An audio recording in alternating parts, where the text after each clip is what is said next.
At the end of each day's work, seafarers usually try to relax themselves. They try not to worry too much, and while they may appear to be having a good time, deep down inside, they harbor worries about disasters and catastrophes that can happen to a ship, including a ship becoming unstable while it is at sea. Hello everyone, I'm Captain Roy and welcome to my channel where I answer questions about ships. So if you would like to know more about ships, then stay tuned and come on board with me.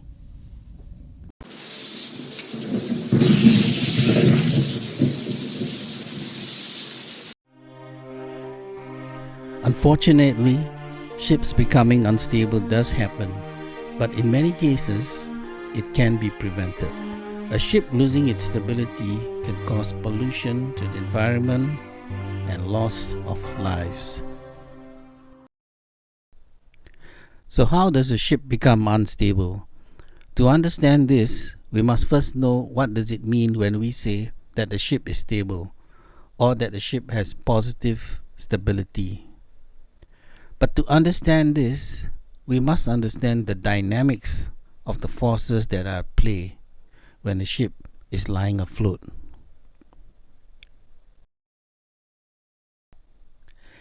Here is a ship that's upright and afloat.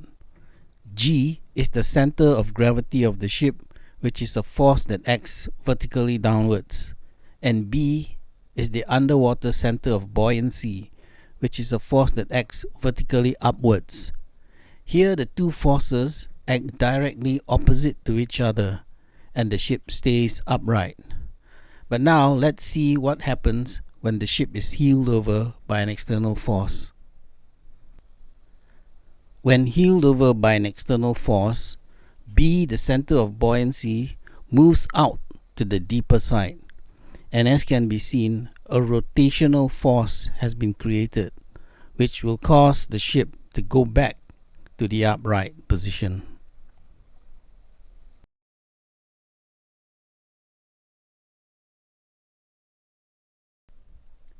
A ship that is able to upright itself when it is heeled over by an external force, such as waves, which are common at sea, is said to be a ship that has positive stability.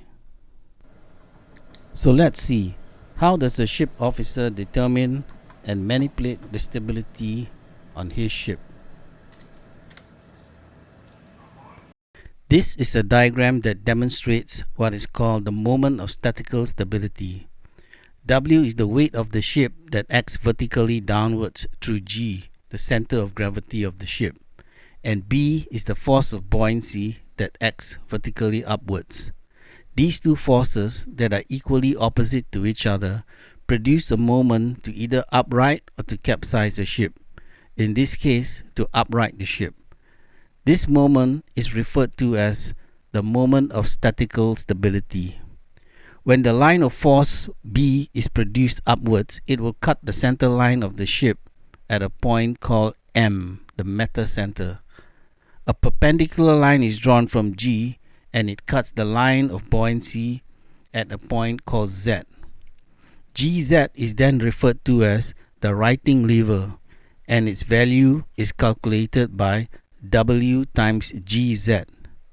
Since the triangle GMZ is a right angle triangle, the moment of statical stability can be calculated by the formula W times GM sine theta.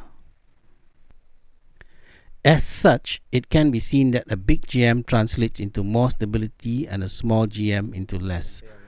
Based on this, it now becomes a matter of manipulating the ship's center of gravity in order to achieve a GM that is desirable. If G coincides with M, then stability becomes zero because there's no force to upright the ship, and hence the ship will remain listed at an angle called the angle of loll. This can be disastrous and must never be allowed to happen. Worse still, the angle of loll could then further develop into negative stability if weights within the ship get shifted or if flooding occurs. This may cause G to move above M. If this happens, a capsizing moment is created that will cause the ship to become unstable and capsize. So what can a ship's officer do to ensure that his ship has good positive stability at all times? As we have seen, by manipulating the position of the center of gravity of the ship, the GM can be increased or decreased, and hence the stability of the ship. This can be done by the simple fact that the ship's center of gravity moves directly towards an added weight, and it moves directly away from a discharged weight. Hence, when loading a ship that has many decks, the lower decks should be loaded first, instead of the upper decks. This causes G to move downwards, thus increasing stability of the vessel. Likewise, when discharging, the upper decks should be discharged first, as this will cause G to move downwards and thus improve the stability of the vessel. As a matter of good seamanship, a ship's officer should always avoid having slack tanks, as this can lead to what is known and referred to as a virtual loss in GM. The cause of this usually comes from ballast or fuel oil tanks which are slack. When the ship heels, fluid inside the tank that is slack will shift. This causes G to get shifted in the same direction as the shifted fluid to position G1. This results in the new position of G, which is GV. GVZV, as can be seen, is smaller than GZ, which means that the ship's stability has been reduced. This continuous shifting of the fluid in the tanks results in sluggish stability and may even cause an angle of loll if not corrected. A virtual loss of GM can be easily corrected by emptying or filling up the tank. This will result in no shifting of the fluid and hence no shifting of G. As a ship proceeds on its sea passage, fuel oil will be consumed from the bottom tanks. If it's a long sea passage that lasts for weeks, several hundred tons of fuel may be consumed. This consumption gradually leads to a loss of GM if not taken into account and compensated for, can lead to substantial loss of stability. It's also important that all weights are accounted for and correctly fed into the ship's loadmaster computer.